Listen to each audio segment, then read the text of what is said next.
Good evening, everybody. Apologies, it's 3 minutes past 7, and I'm normally very succinct in timing.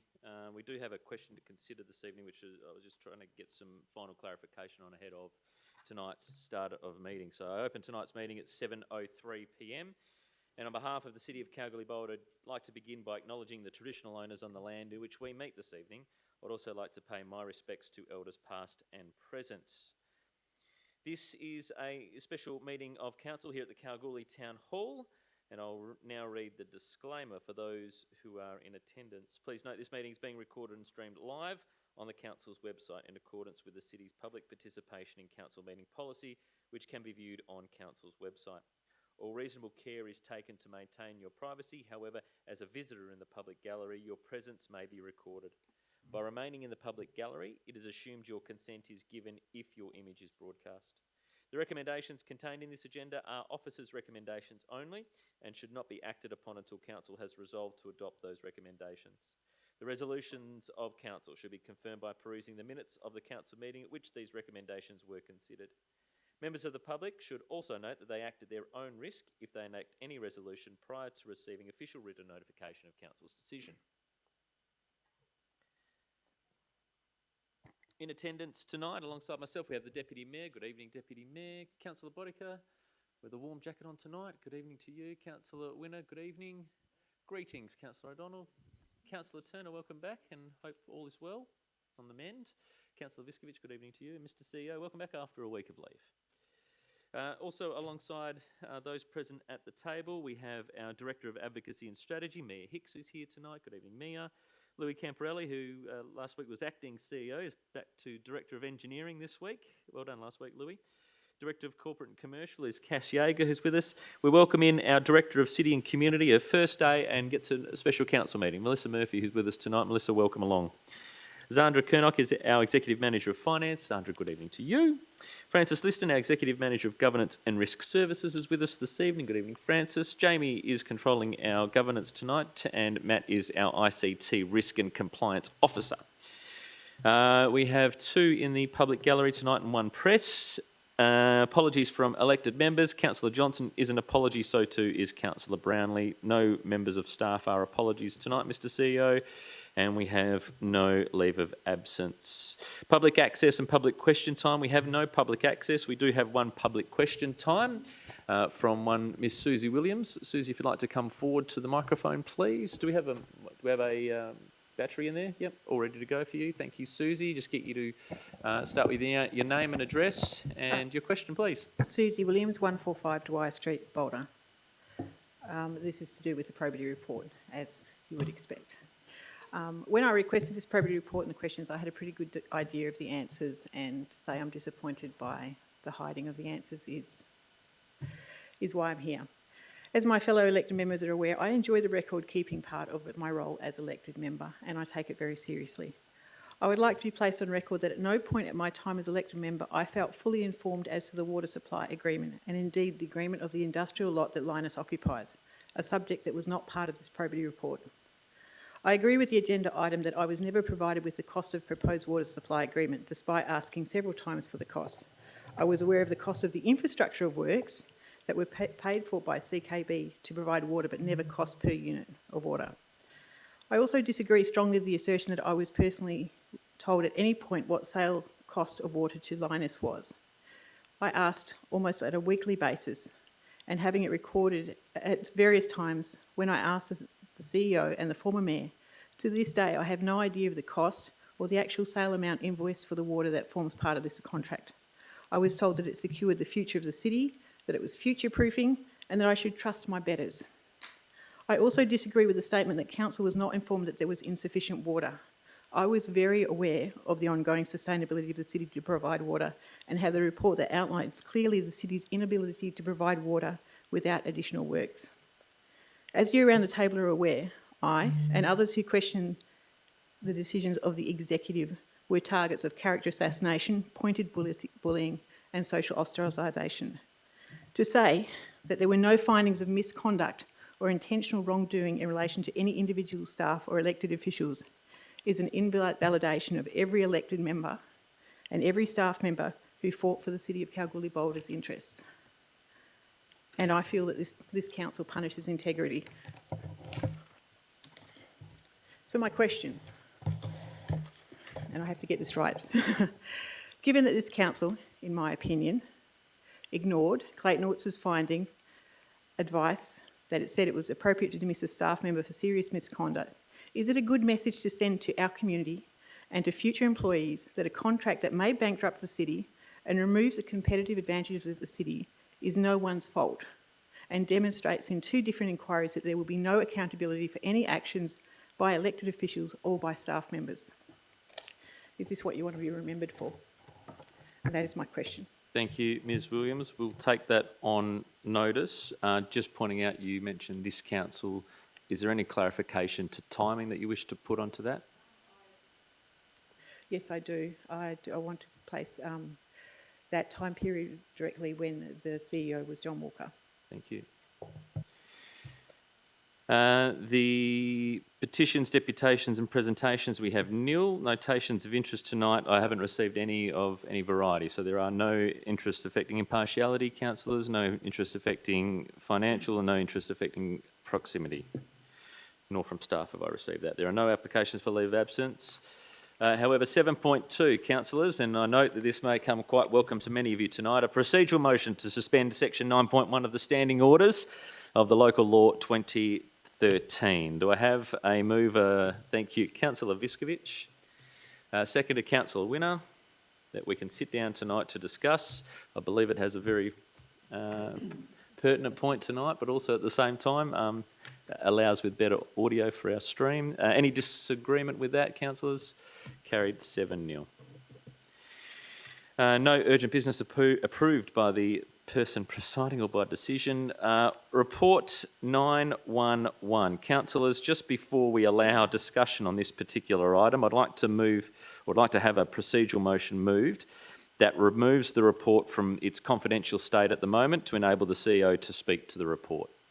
Thank you, Deputy Mayor. Thank you, Councillor Winner. Any further discussion or dissent, councillors? No. I'll take that as carried 7-0. Mr CEO, over to you to speak on 911. Yeah, thank you, Mr Mayor and councillors. I do note that we haven't had an opportunity for an agenda briefing session on this, so I'll take a little bit more time than I normally would outlining some of the issues in this report. 22nd of April last year, Council approved for me to undertake a study project focused on issues around antisocial behaviour and transitional Aboriginal homelessness.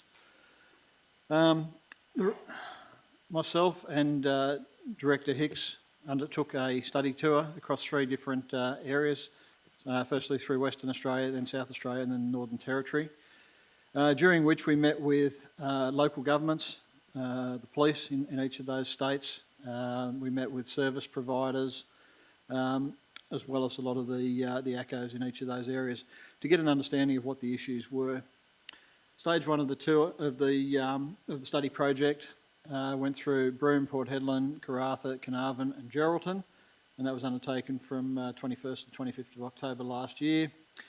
We then visited with District Council of Ceduna and then Port Augusta, and met with all the agencies in those 2 areas from the 4th to the 6th of February this year. And then 10th to the 14th of March this year, we met with representatives in Darwin, Palmerston City, Alice Springs and Kununurra. Overall, each of the agencies or providers that we met with openly gave support and advice and information to us, and we've provided a copy of the relevant sections of the report back to each of those agencies so they could have a read through of what we've actually said to ensure that we've got accuracy in the report. So all that information has been provided back through to Council, and it is an extensive report that identifies a number of issues. The strongest themes to emerge from the research was the need for local solutions to actually deal with this. A one-size-fits-all isn't going to work, and that was identified last year when we took the motion to ALGA that the federal government should look to provide direct funding to local governments to deal with the issues around closing the gap. Initiatives that are supported across the whole of Australia.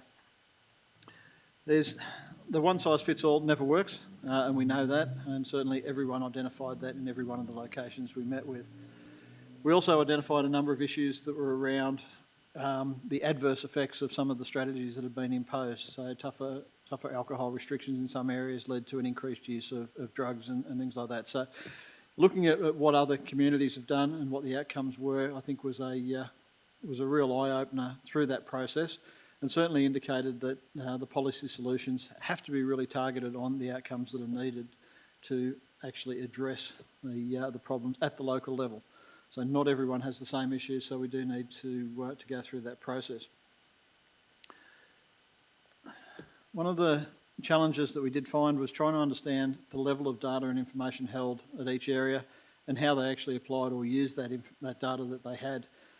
And it's clear that not everyone manages the data in the same way and not everyone responds to it in the same way. Some areas are dealing with severe issues around the antisocial behaviour, but not so much around the transitional homelessness, while other areas have a high proportion of transitional homelessness and the antisocial behaviour, so they get the worst of both aspects to it.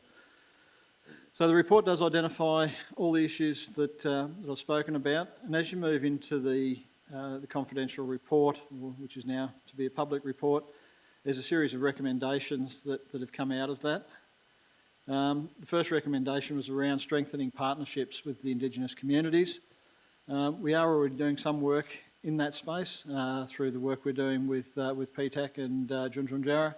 So there has been some good work there, along with GEHO and Bega and a few of the others. But we need to look at expanding that and getting better coordination around the decision making to support all those.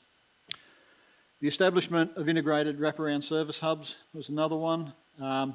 We need to have a look at how that works, how we can build on some of the models that other regional centres have put in place to roll out some of those areas. And that again needs to be through a co-design process to ensure that any services or any implementation of any actions is done in a culturally appropriate manner. The prioritisation and stable appropriate housing was another one, and we need to be looking at some of the opportunities in that space, and there is already work being undertaken here, but around things like the by name list is something that really does need to be looked at for Kalgoorlie-Boulder, and there is some work already being done in that.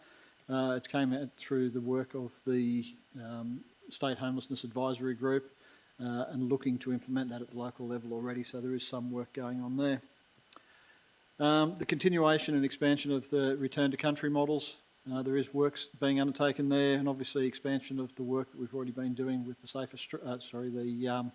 summer response strategy, and expanding that to ensure that it's a year-round service to get people back to country. Implementation of harm minimisation and community safety measures, and we should be looking to advocate for consistency in restrictions across the region. So every region we visited had a different approach to alcohol and alcohol-related harm. So trying to get some consistency in that to ensure that we're not playing off one community against another. There was a bit of work around the community sentiment on the cashless debit card. And whilst we didn't focus so much on the card itself, the $10 million that has come out through the federal government for the local services plan is something that should be continued, and we should continue to advocate that both state and federal levels for the extension of that initiative to ensure that we've got long-term funding to implement in those areas. We then moved on with crime data across jurisdictions to ensure that we've actually got information available across the states. People who do come across, particularly through Junjunjara and Central Desert areas, are coming through from the Northern Territory of South Australia. So understanding some of the issues that are occurring in those areas and then bringing that across into WA is something that needs to be monitored more effectively. So some standardisation in reporting is a big issue in that. And strengthening the alcohol management through the Kalgoorlie-Boulder Liquor Accord, I think, is another area that we do have to look at. The Liquor Accord has picked up in recent times and has started to do some good work there. There could be potential to pursue that further through the integration of the takeaway alcohol management system, which is in place in other areas, along with the banned drinkers register, to ensure that we get some positive outcomes in that space. So those were the high-level recommendations that came through from the report. There's a number of other recommendations contained within the report which need to be followed through. I think it's we're certainly well worth a visit to all the different centres to understand what's going on. I think the report itself can be utilised now to advocate for local issues, but certainly I think we should be taking it back to state and federal government for action. Thank you, Mr. CEO. Do we have a mover for there is an amended recommendation note here tonight, councillors. I think it might be on your screen, which just changes up a little bit. Point 1 requests the Mayor invite the local governments from the study locations and other interested stakeholders to a think tank in a host location to discuss the report findings and share further models of best practice. Alongside jointly advocating for a national framework and funding to help fund practical solutions to antisocial behaviour and transitional Aboriginal homelessness. Point 2, approve for the report to be distributed to the following stakeholders: ALGA, the Australian Local Government Association, the district leadership groups across Western Australia through the Department of Communities, relevant state and federal ministers and all stakeholders who contributed to the study. And point 3, note that a copy of the report will be provided on the city's website. Do I have a mover for that? Thank you, Deputy Mayor, and seconded Councillor Bodica. Deputy Mayor, you wish to speak to that? I would like to start by thanking the CEO and the officer, Mayor Hicks, for their work on this study and actually conducting the study tour itself. We obviously went to ALGA last year advocating for closing the gap and better outcomes. And I'd like to see this move forward, and I think this is a step in the right direction. We have been working with PTAC and Junjunjara, and hopefully the work's done in that space. We'll be able to move over to other communities as well and provide wraparound services, as you speak of, with a co-design element that assists all the communities that come to our area. And obviously it touches on the cashless debit card, which is a hot topic as well around the election. And if we can advocate for better framework in that space, that's great. And I know that the by names register is something the city is in desperate need of, and I know that there's works in the process for that one, and I commend the agencies working on that to help our homeless within the city. But you're right, as far as getting crime data, policing to indicate the real figures is important as well, so that we do very clearly understand what the issues are and how we can affect a different outcome, because doing the same thing over and over again just makes no sense, and throwing money at a problem. We need better outcomes all over. Thank you, Deputy Mayor. Councillor Bodica. Yeah, I too would like to congratulate the CEO and the staff that worked on this study project. We're dealing with multiple issues, that affect Indigenous people within the region and within the city, and I think it's been really well put together. Anything that can actually alleviate, some of those social issues that we have and highlight that we can work with it is really good. It's a good model to work on, and I really congratulate them on it. So, yeah, it's good. Thank you. Thank you, Councillor Bodica. Speaker against? Speaker for? Speaker against? Speaker for? Councillor O'Donnell. Thank you, Mr. Mayor. Yes, a very good report, very good reading.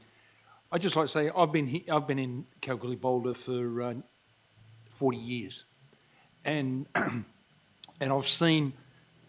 We talk about homelessness, and I've seen the transition. Ningamaya was a big area, quite a lot of homes there. I think probably about 25. But a lot of people. We even had a reserve across the road from Ningamaya. Also, we had some huts, like transient huts, which weren't that great, near Ningamaya for people. We even had a hostel in Boulder for the Junjun and Kunana mob. We even had Kunana. That came after Kundallee. I've been to Kundallee and then they moved to Kunana.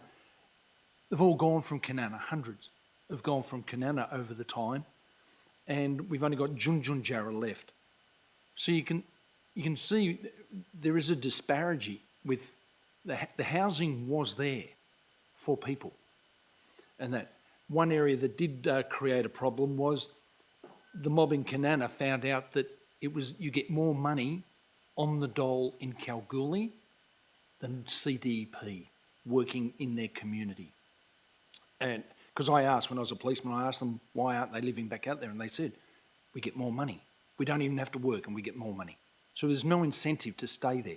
So they gradually came out here. And it makes it very hard. And it's very disappointing to see that accommodation and housing was provided where possible, but also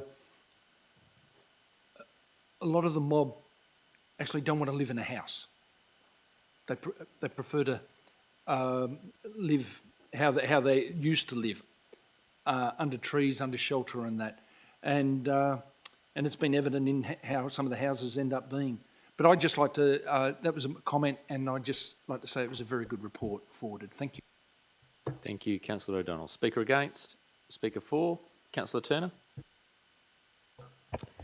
So I would like to echo the Deputy Mayor and my fellow councillors' comments to thank the CEO and Director Hicks on the hard work that they have done in compiling this report. I like the amended motion in that we'll get the other stakeholders involved to get some practical solutions, because at the moment it's some great reading and it's fantastic, but we want this to be more than reading. We don't want this to be another report that's going to sit on our website. The purpose of this study wasn't for us to have a reading report. The CEO and the Director have gone to an enormous amount of work. They've had to travel. Let's say when people think that you go away for council work, it's glamorous. This was in no way glamorous travel. There was a lot of hours on the road, long distance travel to get to in a short time frame, so they've had to work extremely hard. I don't want this to be a report that just sits on our website.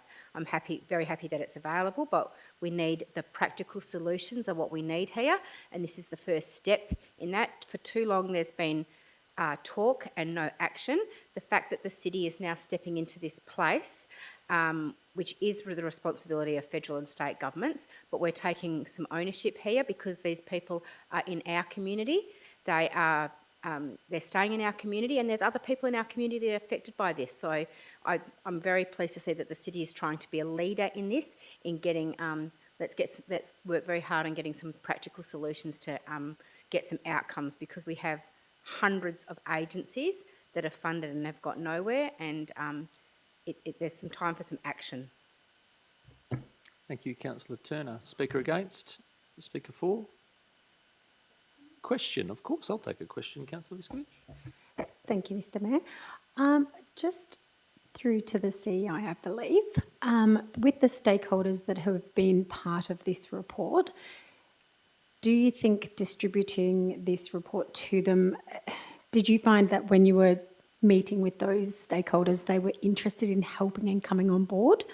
Or is it that they are, well, you're going to do this, you know, are they interested in coming in to help? Mr. CEO. Yeah, thank you, through the Mayor. Certainly there was definitely strong interest. Everyone's asked for a copy of the report. Everyone's looking for solutions and happy to work together. In fact, one of the mayors we met with did suggest that it'd be good to try and get everyone together to start talking through solutions in this space, which is where I guess the discussions with the Mayor came in to say that we should be looking to do that. There's strong support for solutions to this. No one's going to find them themselves. I think the opportunity to get everyone together and work on this is a real positive. So. Thank you. Speaker against? Speaker for? Speaker against? Speaker for? Before the mover has the right of reply, Mr. CEO, I'll add a couple of bits of comments in here as well. There was a report that was presented to Council just before I was Mayor, I'm going to say it's probably about July of 2023, regarding leadership in the space of antisocial behaviour and homelessness and crime in particular was required, and that many of the organisations felt that that was lacking. I think this particular report, the research that has been conducted into this particular report goes to show that we've taken that feedback on board and led by example. the collaboration that has occurred amongst many of your peers, Mr. CEO, meeting with them both in Western Australia, South Australia and also the Northern Territory is to be applauded. The way in which we are able to uncover many particular factors that are affecting a lot of areas is within this particular report, and I'm going to quote the report here, is that the study report noted that needs vary significantly between communities and the programs designed in Canberra often lack the flexibility required to address the most pressing issues on the ground. Additionally, the lack of bipartisan consensus in government leads to frequent changes in policy and programs, preventing long-term solutions from taking root. That is a point that those who do not live in the issues that we are faced in regional areas do not understand the issues that we face in regional areas. They do not understand the issues that happen here in Kalgoorlie-Boulder, despite the fact that we go and knock on doors and despite the fact that we go and put them forward. Hence why governments are very excited, and we had the draft which was formulated in October, late October into November, which we started to give to people. Well, we didn't actually give it to them, we told them about it. We weren't giving them an early copy when we met with politicians in Canberra in November.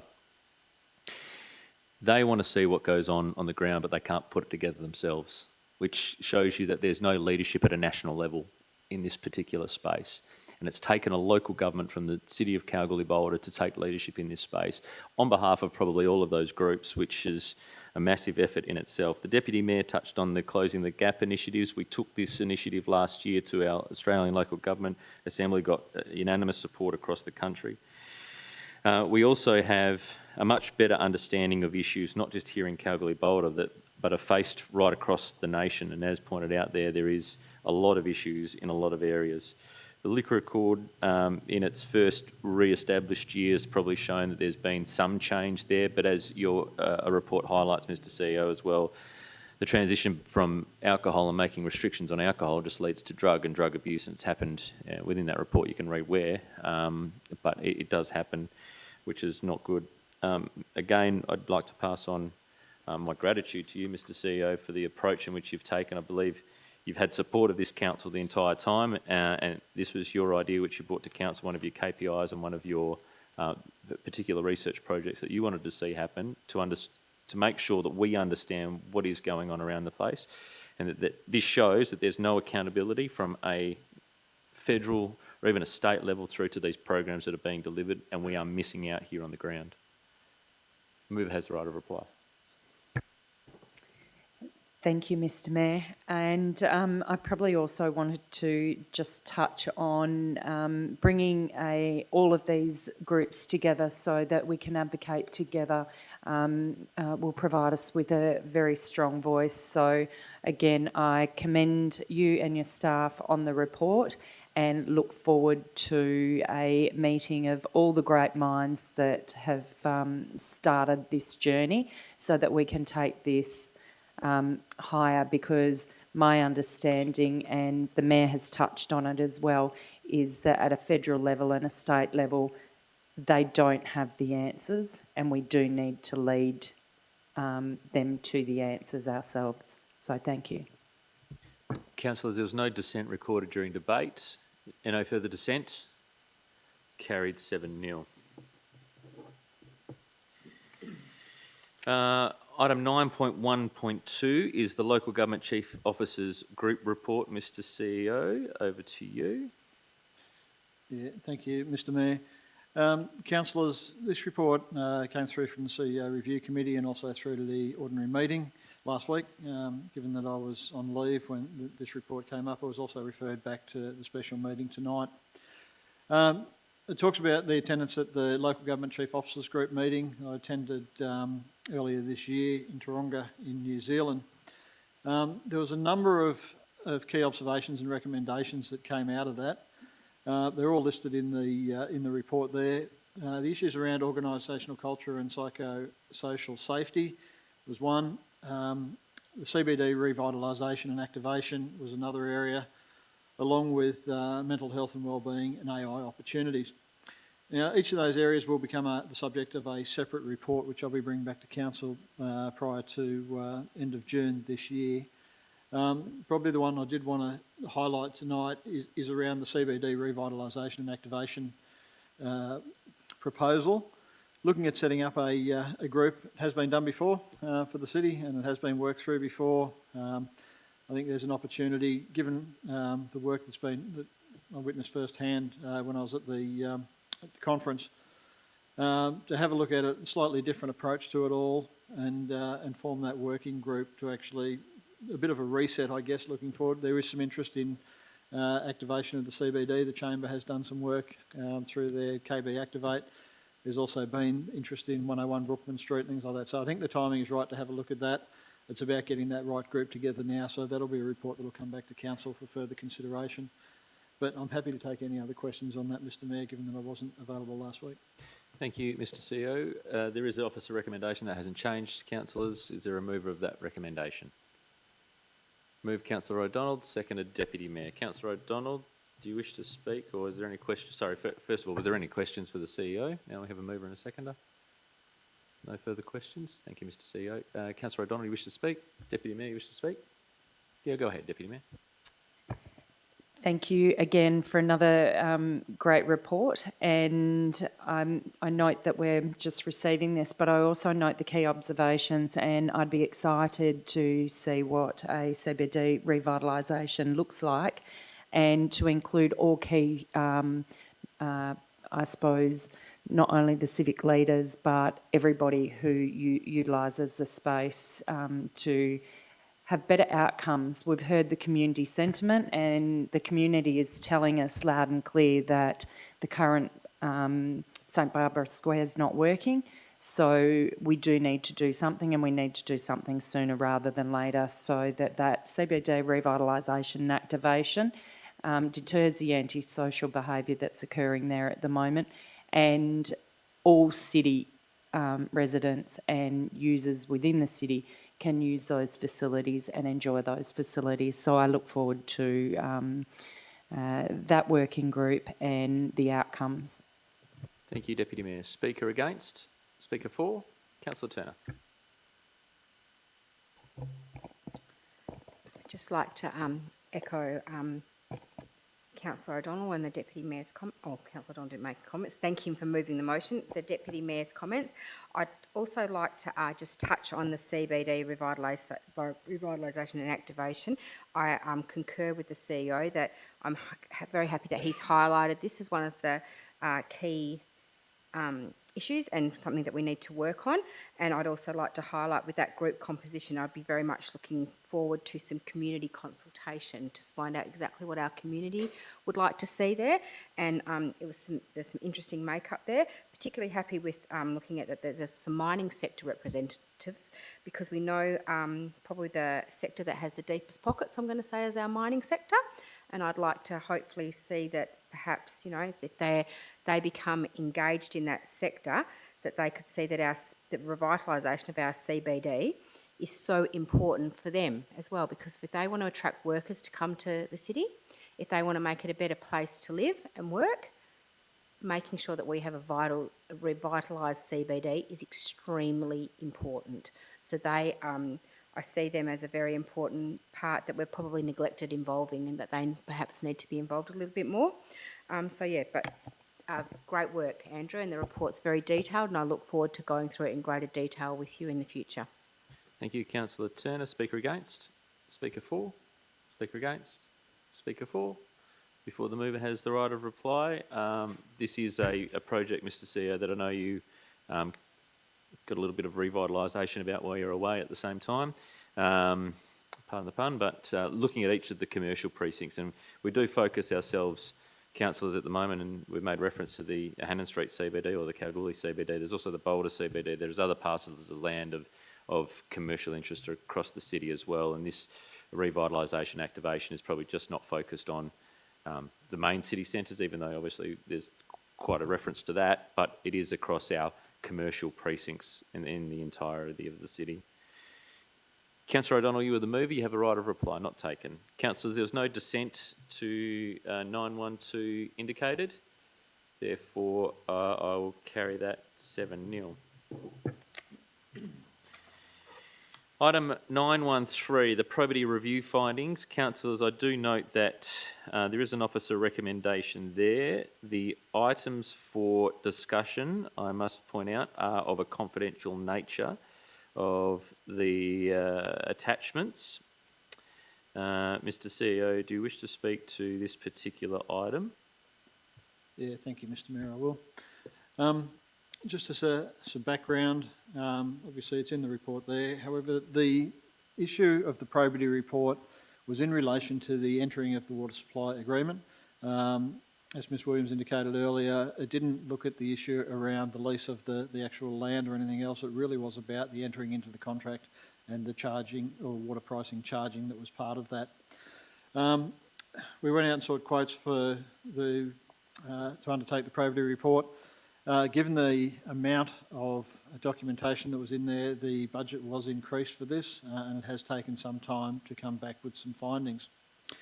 I have, based on the legal advice that we've received, put a summary of key findings from the probity report, which is in the agenda. So there's 5 key questions which form the basis of Civic Legal's findings. The questions were, was Council fully informed in relation to the water supply agreement? Was Council informed of the cost of providing the water under the proposed water supply agreement? Was Council informed of the sale price of water proposed under the water supply agreement? Was Council informed of the water banking and infrastructure required to provide water under the proposed water supply agreement? And was Council informed if sufficient water was available without water banking to supply Lynas under the water supply agreement? The overall findings are listed that Council didn't have the full knowledge of the issues associated with questions 1, 2 and 5, and Council was fully aware of the issues associated with questions 3 and 4. It was also identified that there was no findings of misconduct or intentional wrongdoing in relation to any individual staff member or elected officials. It is pointed out that the whole of this review was undertaken based on information that was available to the lawyers. As I indicated before, they originally identified a potential number of documents which doubled through their research. As they were going through emails, they found references to other emails and other documents which they subsequently reviewed. So their assessment was the response which I've provided there. We looked at opportunities to get the report released in full or redacted versions of the report released. However, we did end up seeking further advice in relation to that. And what we've got in the agenda as it stands at the moment is the extent of information that can be released based on the advice that we have been provided by our lawyers. Happy to take any questions, Mr Mayor. Thank you, Mr. CEO. I'll ask for a mover and a seconder first. Is there a mover of the particular report, so the probity report 913? Councillor Winner, thank you. Councillor O'Donnell, seconder. Councillor Winner, you wish to speak? Can I ask a question first, please? You can go ahead with a question, Councillor Winner. Thank you, Mr Mayor. Just through the Mayor to the CEO, can the CEO please confirm, for the matter of the public record, that the findings contained within the officer's report were the direct findings of the lawyers engaged to take on the independent review? Yeah, thank you. Through the Mayor, yes, those responses that are there are extracted as fully as we can from the confidential report, but that was the summary of their findings. Thank you. You wish to speak to the motion? Yes, please, Mr Mayor. Go ahead, noting the confidentiality around the attachments. Thank you, Mr Mayor. I'll just be speaking to the officer's report. I'd like to start by thanking Civic Legal for their extensive work on these documents and the level of assistance provided by staff to ensure Civic Legal could reach determinations. While I appreciate the time and work taken to get to this point and to have the findings on the probity review presented to Council, it is exactly for that reason that I am disappointed that these documents cannot be publicly released, as I'm sure many other councillors will be also. This item has been one of the most contentious issues for our community that I can recall for some time, and I feel we need to be continuing to explore ways to try to get these documents released, but obviously not at the expense of significant legal action against the city for possible breaches of confidentiality. I'm finding it really challenging to accept that this report cannot be made public due to the complex external legal restrictions, which, if breached, could be detrimental to this city. It doesn't sit right. I know significant cost has already been spent on this item to date, and I would have liked to have seen further areas of investigations undertaken, but I really think that we need to continue to push and explore ways to see the probity report in some way, shape or form made available. This is to clear the air on the matter, to stop the misplaced reputation damage, and to ensure understandings, learnings, errors and ways forward are clearly understood both internally and by the community. People need to know not only the facts, but understand the how and why the decision-making process was undertaken.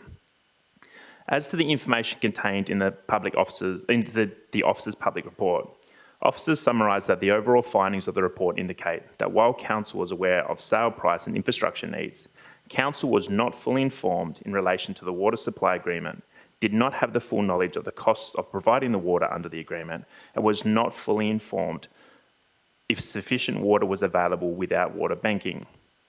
Within the same section, however, it also states that there was identified issues with internal processes and procedures, but that there was no findings of misconduct or intentional wrongdoing in relation to any individual staff or elected officials at the time. This is something that I must continue to question, as for Council to have been found to have not been fully informed in 3 out of the 5 key finding areas, it is hard to agree with the findings that no wrongdoings existed at the time. While I will be accepting the officer's recommendation tonight, I will also be continuing to advocate for the CEO to continue to seek advice and explore options around getting this report released. I do note and recognise that the current councillors and executive leadership team will be reviewing the report in full. However, my concern is that staff and councillors come and go. And without having the ability to have greater understanding of the how and the why, along with rationale around the shortcomings and learnings, then I believe that it will be challenging to ensure something like this would not happen again on a more broader level in the future. I'd like to finish with a quote for councillors to consider, and that is that knowledge is power, but sharing knowledge is the key to unlocking that power. Those who cannot remember the past are condemned to repeat it. Thank you. Thank you, Councillor Winner. Councillor O'Donnell, the seconder. Thank you, Thank you, Mr. Mayor. I concur with every word that Councillor Winner said.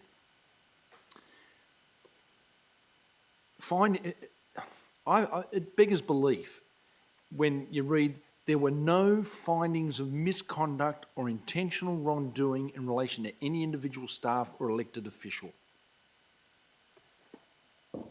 Did they find something else out, but it's worded differently? Not under misconduct or intentional wrongdoing.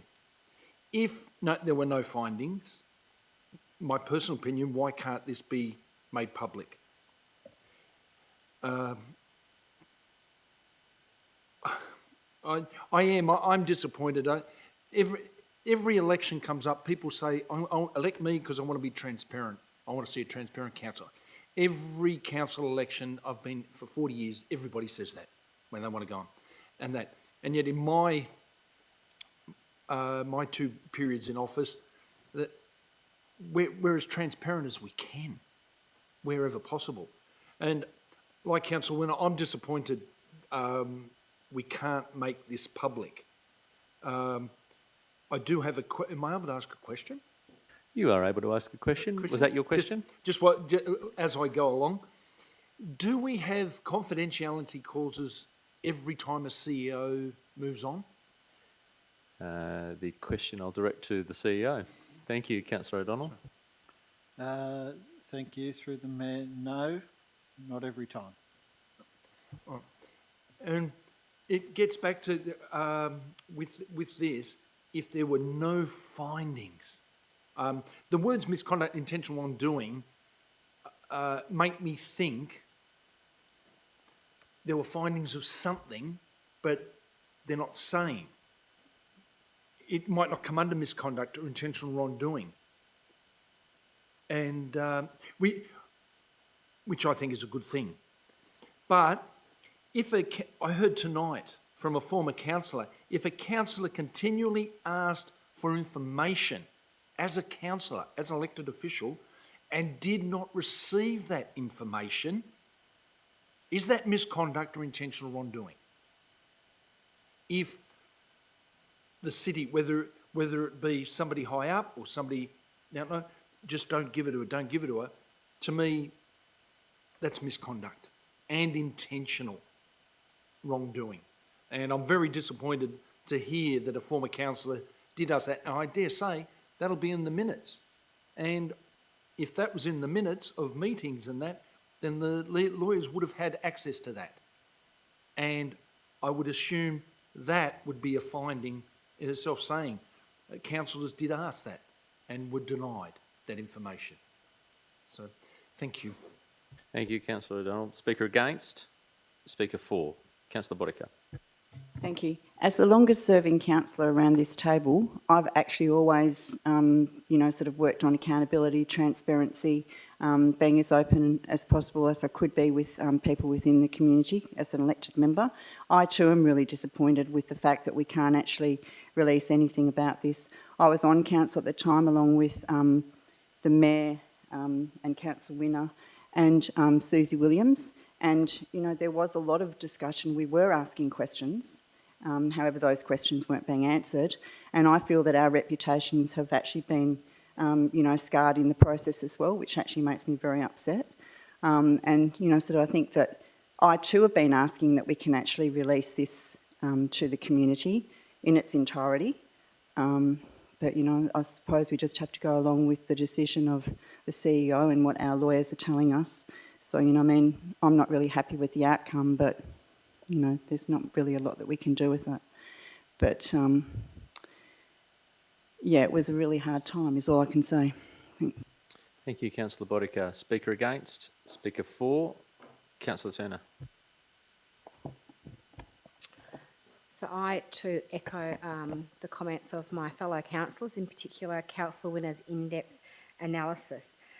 When this probity report was suggested just before the previous council was outgoing, which I think there was a special meeting for it, and that got held over, that Councillor Williams, I think, had worked very hard over a sustained period of time, and it probably got to the death knell. It was the last opportunity she had to bring it up, and I commend her. She got a lot of criticism for it. I'm going to commend her for bringing it up, and it got held over to when we came onto council, and then it was one of the first things that we did.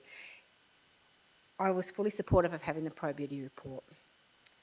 If I had have known that we wouldn't be able to release information from this report to our community, I don't know if I would have supported it. I supported it because I wanted the transparency that we've spoken about. I know the current mayor it's been one of his highest items. He wants to inform the community. He wants the community to know what's going on with council. I think every councillor, the deputy mayor and mayor sitting around the table, and the current ELTs are all very disappointed that we can't give our community the answers that they seek and we've sought. So I honestly don't know if I would have supported it if I had have known the outcome that we can't give it. I do have a question. Obviously, I'll direct it through the mayor to the CEO. Obviously, there is legal advice there that the city would be at significant risk of legal action if this report was released, and there's financial risk left for our city, and that's where the concern is. Is that correct? Mr. CEO? Yes, through the Mayor, that's correct. Okay, thank you. So I think that going forward, I am sure in the future months, I believe that all this report has done is there's going to be more questions from councillors around the table that will come up, that we will be seeking ways of what we can ask, and we'll be looking for advice on what we can ask so that we can get the answers that we need for our community, and what we can, I think we'll all be working together on how we structure it and how we can do it so that we can get some answers for our community and get some of that information released.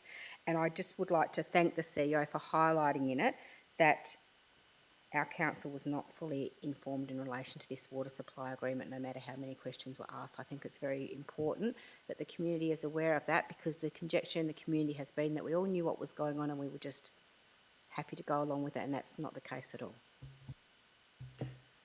Thank you, Councillor Turner. Speaker against? Speaker for? Deputy Mayor.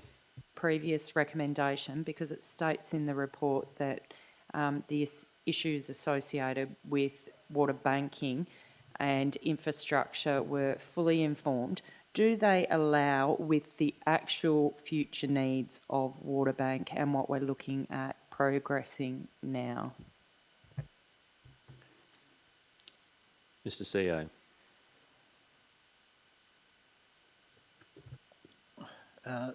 Through you, Mr. Mayor, the current plans around Waterbank and water capacity and storage capacity addressed through the projects that we've got on the books at the moment.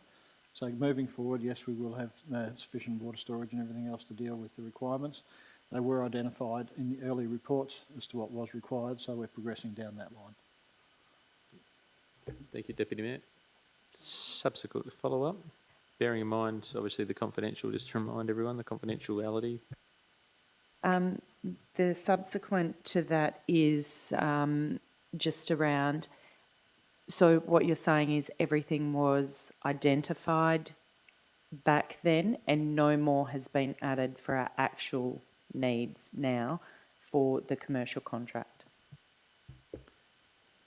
Mr. CEO, do you wish to answer that or refer that to not being able to answer under the...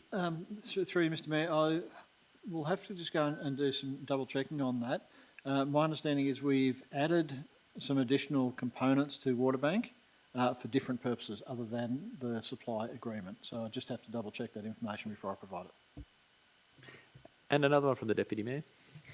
Thank you, through to the CEO again. And I note that the report, your key findings actually suggests that questions 1, 2 and 5 were not. So that is, was Council fully informed in relation to the water supply agreement?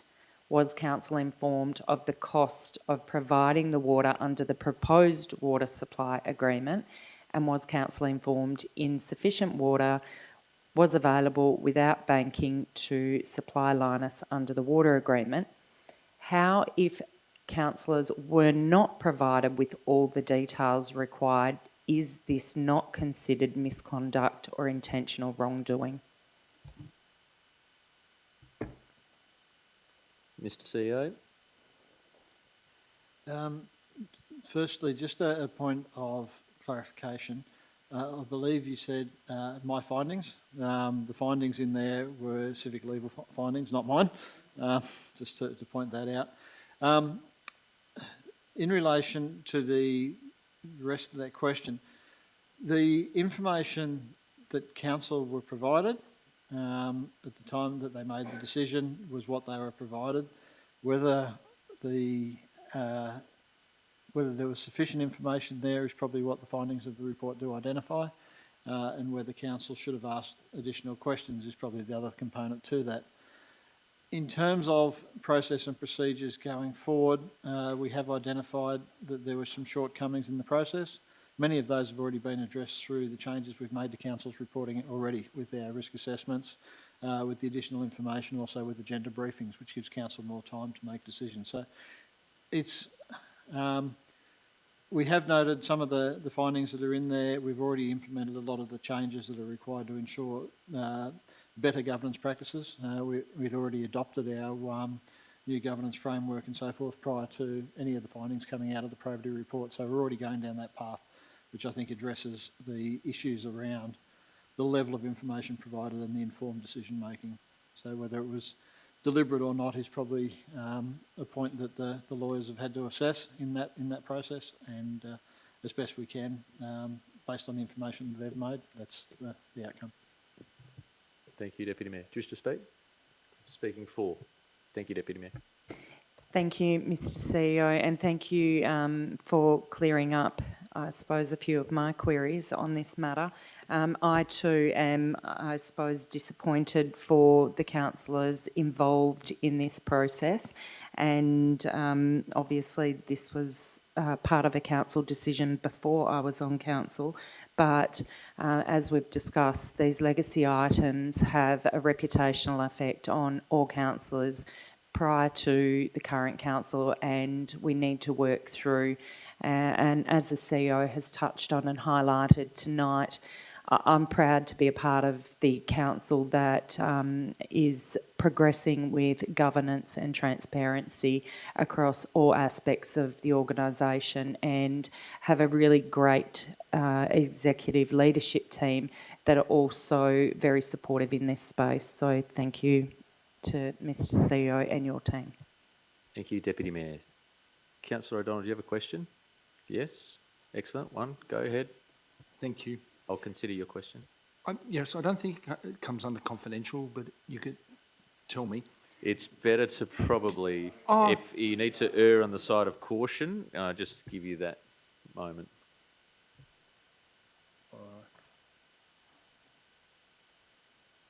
What if I start to ask it and then you can... I think it'll be all right. Yeah, I like to live on the all right, wild I'll side opt in out. other areas of my life, but not Okay. right here. No, I'll opt out then. I'll email that or when in. If you want to put it in writing, I think that would be probably more appropriate than here to protect and also to look after you, Councillor O'Donnell. I'm not here to stop your conversation. No. Thank you. Is your microphone done? Sorry. Speaker against. Speaker for. Speaker against. Speaker for. Before the mover has the right of reply, Councillor Winner, well put together at the start for your debate. As has been picked up, councillors, every single councillor that's around this particular table at the moment is disappointed that this can't be released publicly. The parameters are very clearly put into the report. Do we like what was presented to us from a legal point of view, from not being able to release it? The answer is no. Do we want to do what we can? We've highlighted that, as Councillor Winner and others have said, that they wish to continue to pursue, which we will continue to pursue at the same time.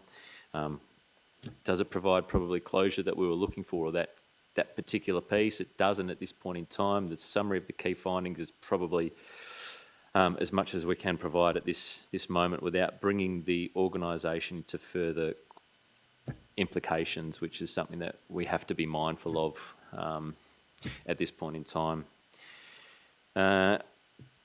We are in a better governance position, councillors, as you've acknowledged now. The CEO and in particular our governance team, led by our Executive Manager of Governance and Risk Services over the last 12 to 18 months, in fact make it longer, 2 years, has put a massive emphasis on governance and risk services. We get agenda briefing sessions now, councillors, a week out from our agenda. Our agenda's lobbed the Friday before, it's about 10 days that we get the opportunity. We are more informed on our decision-making process than I've ever seen at this council. We are more in line with our governance and procedures, sometimes to the detriment, and there's been plenty of examples of that, but that stops these particular occurrences reoccurring. And we look at the re-education, the education process that council needs or that needed to change, and I think that is in place or is in motion. Again, councillors, the transparency that we've shown, in particular last week, apparently I hit the table, but probably want to thump it at the moment. The disappointing part is that we can't live up to what we've already set as a precedent, but at the same time we understand why. And I'll end doing the quote, when asked and continually asked about this, if we knew then what we knew now, the outcome may have been different. The mover has the right of reply. Thank you, Mr. Mayor and fellow councillors. Unfortunately, I'm left tonight with a concern that following this item and this meeting tonight, that our community are going to be left with more questions than answers and a clear lack of closure to a level that we would all have liked. I must stress that I completely understand the CEO's comments about why this report is stuck in confidentiality and the legal advice received. And I, much like others both on council and outside of council, have a lot of feelings and emotions around the entire situation and where we currently are at and how we got there. And I absolutely hate being in a position where I cannot further discuss items in this matter without risking prosecution against the city or personally. But I'm hoping that at some point there is a way forward on this matter and that information can come out. I would encourage our community to read the officer's report in detail and note closely the comments and questions asked tonight by councillors. I wish a clearer answer could be provided as to why the findings show council was not fully informed and how this could occur. And I'd encourage the community to keep asking that question. Thank you. Thank you, Councillor Winner. Councillors, there's been no dissent indicated on this particular item. I will take that as, with all but Councillor Viscovich's input, that the motion is carried 7-0. Item 10, confidential items. There are nil. Therefore, I close tonight's special meeting at 8:03 p.m. Apologies again for the late start. I don't like the tardiness. But thank you, staff, for your input this evening, for your reports and for your attendance, and thank you, councillors.